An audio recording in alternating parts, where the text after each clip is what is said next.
Hello, everyone. This is Puffy, live. Welcome to Game for the Average Man. Today's topics are, as always, going to be interconnected.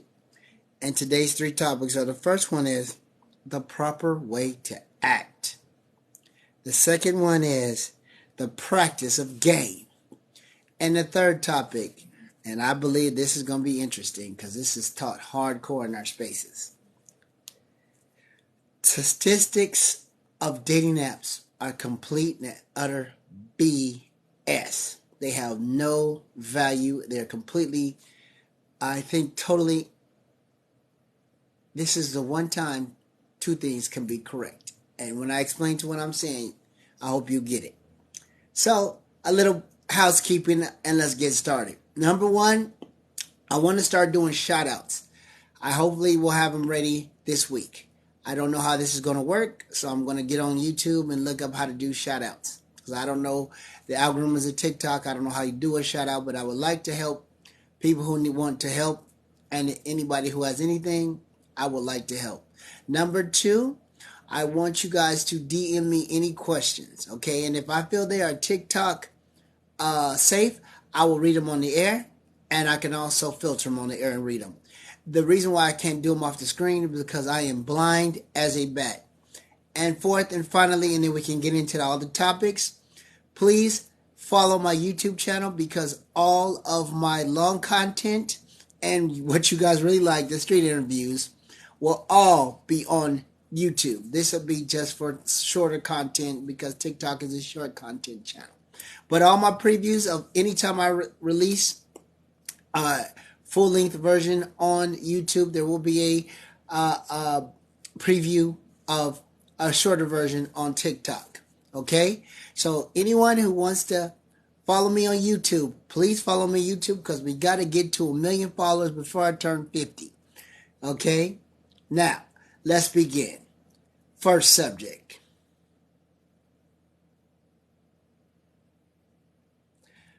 The proper way to act.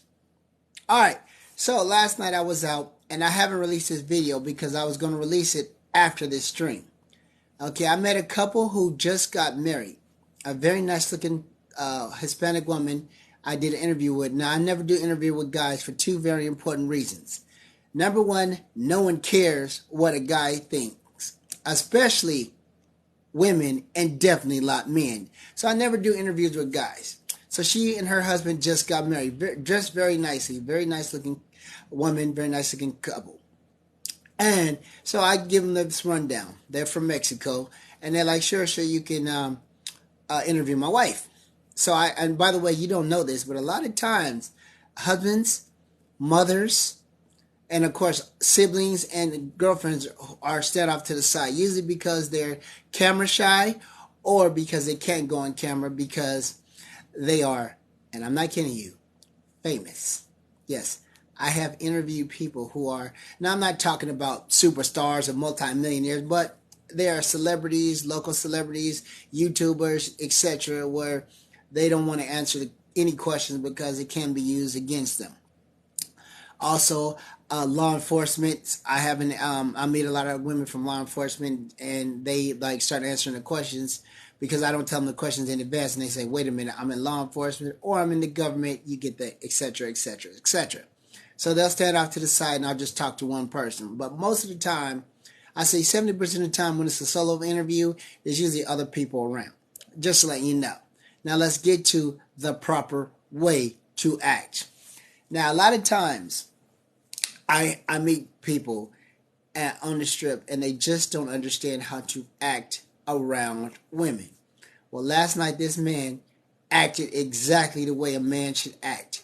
He was in charge, confident, and relaxed.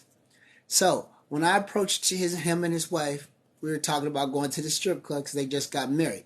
And they wanted to go tonight. We'll see if they go. I don't know.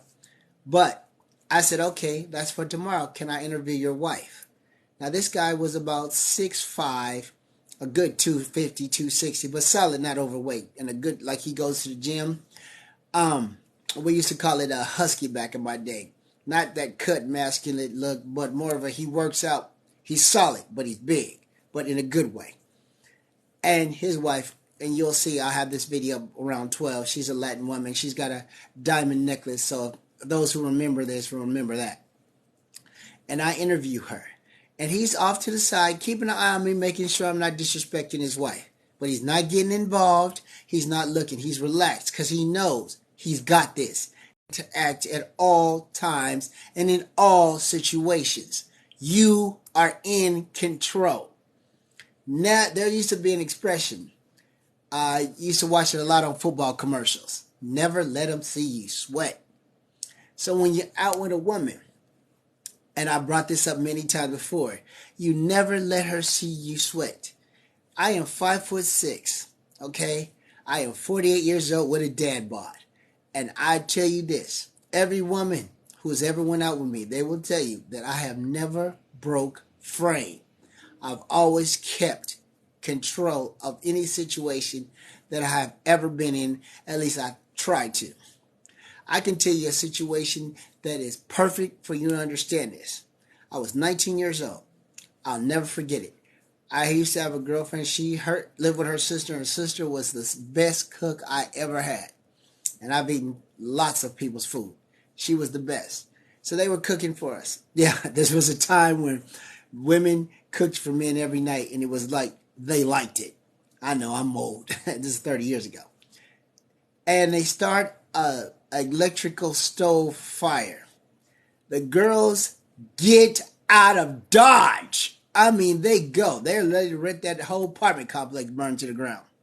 So, me and my friend at the time, I'm not going to say his name because I don't have his permission, but my friend at the time, me and him, I was dating the sister, and he was dating the older sister who was in her 40s. She had a daughter who was, I guess, 19 or 20, and he was around the same age. And his sister I was dating, this one, they had a big family. They're from Germany. So she was the oldest at 40, and her sister, who I was dating, was the youngest, and it was 7 in between. Okay. Anyway, there was a big family. And this was a time that this wasn't unheard of. Maybe it was 7 daughters and 3 sons, actually. I think it was 10. So anyway, all the girls get out of the house. Now, luckily, the kids weren't there. They were all at school. Okay, so me and my friend, we sprung into action. We put out the fire with no damage to anything in the house. Nothing. And when they came in, they were like, oh, big whoop-de-whoop, oh, thank you. And we were like, it's no big deal. That's how you make a woman feel safe. Because trust me, I did not want to get burned up. Now, I've had situations with physical violence, but people always bring up that. Oh, I didn't back down in a fight. We all know that, and that's fine. Don't ever back down to the fight, and I'll do subjects about it. But what I'm trying to say, frame is not just protecting her physically. It's also protecting her from other things. Like, for instance, when I was raised, we had this saying in my family, no bad news. Okay? And what that means is, there was a play called The Wizard of Oz. Well, back in 1977, they did a sequel called The Wiz. And there was a song in the show, and the song went like this. The Wiz, you Google it, it starred Michael Jackson and every famous singer who was of African-American descent back in the 70s, so you probably never heard of him, but you know Michael Jackson is, and a lot of people you know who Diana Ross, she played Dorothy. Yes, Diana Ross played Dorothy. I know, that's interesting, but it is what it is. So anyway, and by the way, I'm of that age, the music was great. So, in the song, in one part of this, the Wicked Witch of the West comes to sing a song called No Bad News, okay? And it goes like this. If you want to bring me something I can use. But please don't bring me no bad news. Now, this is something that's not taught. I've never seen it before. Protecting a woman is not just protecting her from fires or lions and tigers and bears and knuckleheads. It's also protecting her from things she does not need to know. So, when you hear bad news, you have to think, is this something you need to share with her? You don't. A masculine man knows to filter news out because there's just some things that don't make her life better. She's got enough to worry about. She got kids, her job, whatever else is going on in her life. So if you hear some news, think long and hard. Will her knowing it better her life? No. Sometimes you have to take on burdens as a man to understand what a man is. So listen to me. The proper way to act is always in control. And that man yesterday who just married a very nice looking woman, he used the video later on today. You know he was dressed nice and he carried himself perfectly. He did not ask questions. He watched. He didn't interfere because he knew if it was time to move, he was there for her. And she was relaxed. She was comfortable. And she was happy because he just got married. So remember, gentlemen, the proper way to act is always in self-control. Because being a man is not an easy thing. Being a man is not an easy thing. But a man always stays in control. Hold for part 2.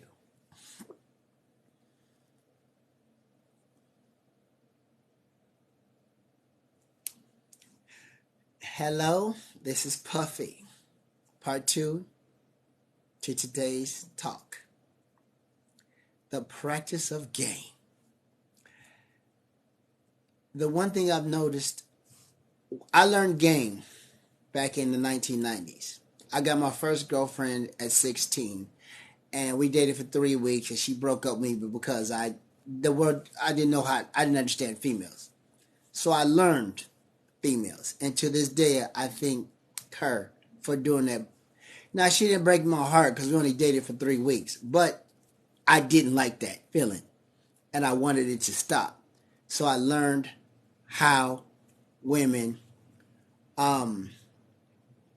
female nature is the best way to put it. Now, here's the thing about game. Game is a practice. What I mean by that is there is no perfection to it. It keeps on evolving over time. And you must learn and to practice game. Because mainly women and men have not changed. I know we like to believe that they have. We haven't. But things do change. Okay? And I can go on to this, and I'll probably do plenty of videos on how things have changed. But the basic thing is this. You must evolve with the times. Now, I am a strong proponent, okay, of the code approach. I believe in it, and I teach it. Because there's just something that you cannot have if you know how to use game. Now, people will say, well, dating apps. Yes, if you are a Chad or Tyrone, or if you are a high value or high earning man, yes, a dating app might be good for you, or these dating shows, if you are a high earner, will definitely be good for you. Because on the dating shows such as Kendra G and so forth and so on, Melanie King, you can get past your looks because you get to explain and set out that you have this going for you or that going for you. But the most important part about the code approach, about game, about pre-selection, about face-to-face, is if you're like me and you don't have the qualities of the physicality or the height or the body shape, you can learn how to get around it. It's just like going to the gym. The first time you push that weight, you can't get it. 3 months later, you're doing it 10 times and you forgot about why you even was hashing.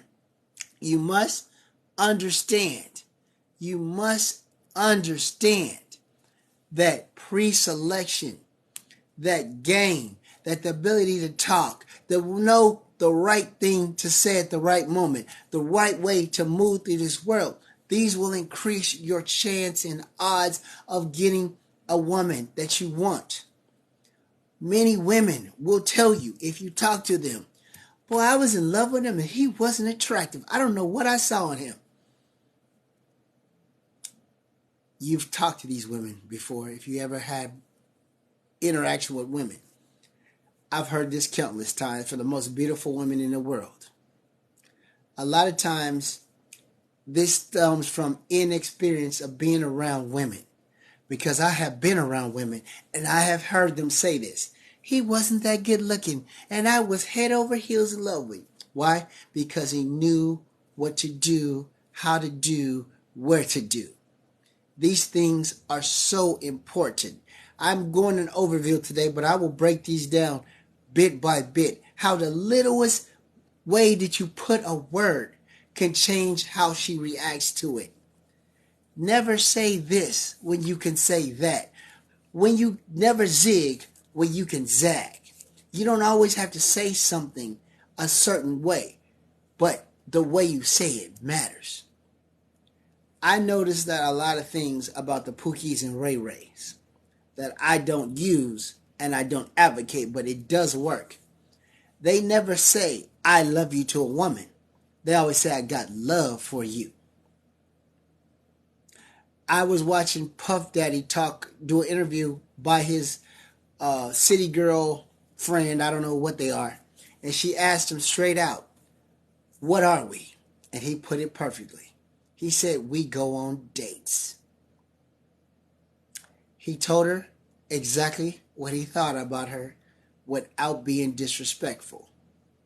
Now, you're going to be like, that's rude. No, it's the truth. And let me say something about this, gentlemen and women who listening to me. The greatest thing you can tell a person is the truth.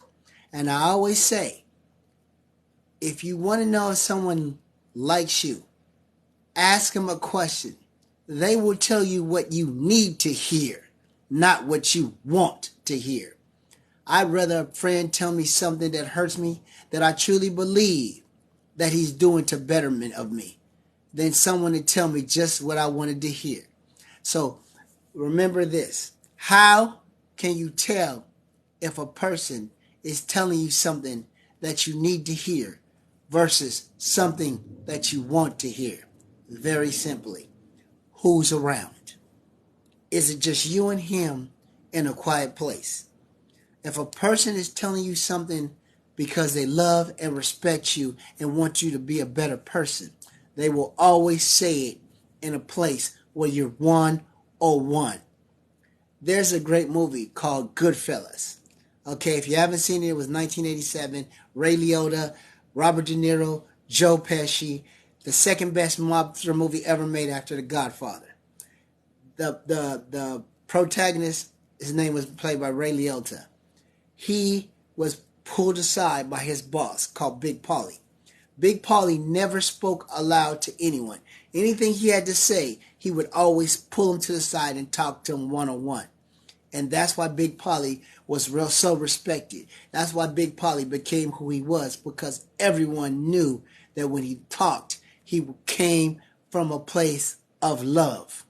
So if someone really respects you, really wants to let you know how they feel, they will always put you to the side. So to bring this full circle, the point of all of this is to say the game is always evolving. So what you have to understand is you must evolve with it. I'm a firm believer in the code approach. I'm 100% believer in the WUM approach.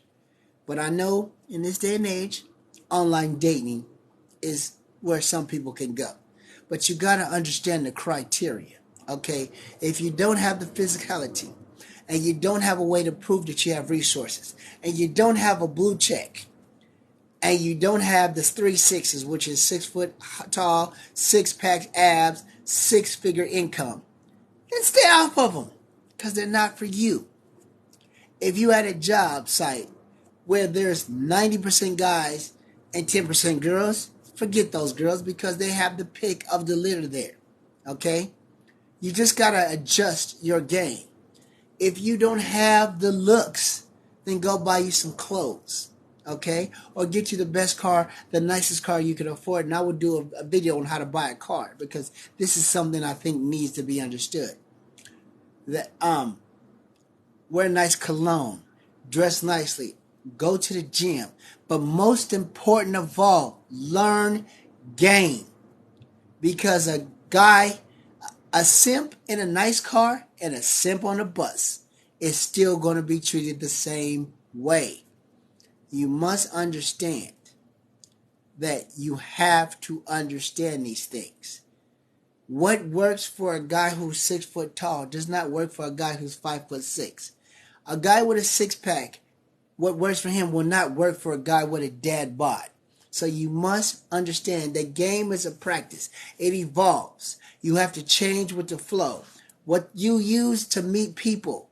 And by the way, game, in my opinion, is not just when it comes to interacting with women. It also comes with finances, family, everything. What you talk to about with your 20-year-old son is not the same thing you talk to with your 60-year-old dad.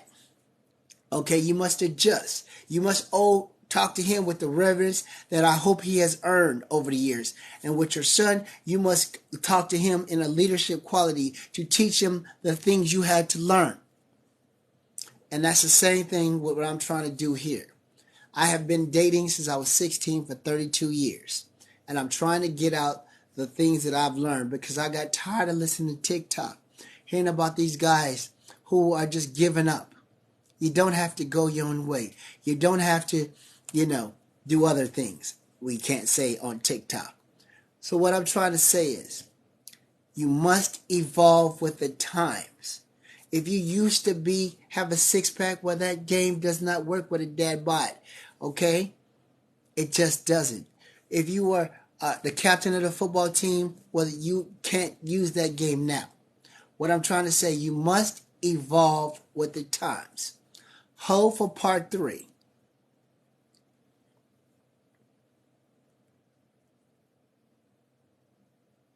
Hello, this is part 3 to today's talk. This is going to be on dating app statistics are a complete BS. They are so full of crap, you don't even understand it. Now, here's what I love. 2 things can be true at once. Dating app statistics are true, and dating app statistics are BS. Both at the same time. So what do I mean by that? It's very simple.